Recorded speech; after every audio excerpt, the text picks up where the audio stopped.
Here we present the case of a pediatric diagnostic cerebral angiogram on a 2-year-old boy who presented with subarachnoid hemorrhage.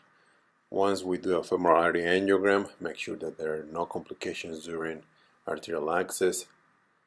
We proceed with a angle catheter, usually it's a 4-French catheter, followed by a standard glide wire. Under direct fluoroscopy visualization, we get access into the aortic arch.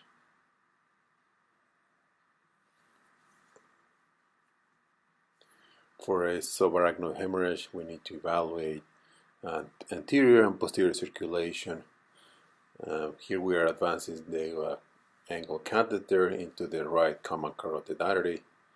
We then perform a cervical injection of the common carotid artery and use that as a roadmap to advance the catheter.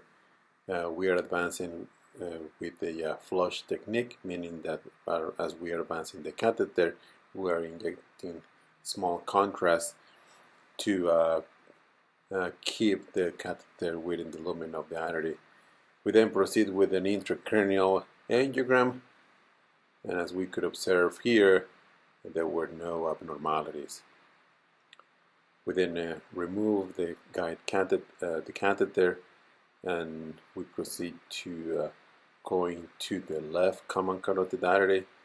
This time we're using the glide wire to help us navigate into these fairly straight vessels, pediatric case with minimal to no tortuosity. Similarly, to the right side, we perform a left common carotid artery angiogram, advancing the catheter, puffing contrast to prevent damage to the endothelium. We cannulate the left internal carotid artery and proceed with the intracranial angiogram. And similarly to the right side, we are not able to identify any vascular abnormality.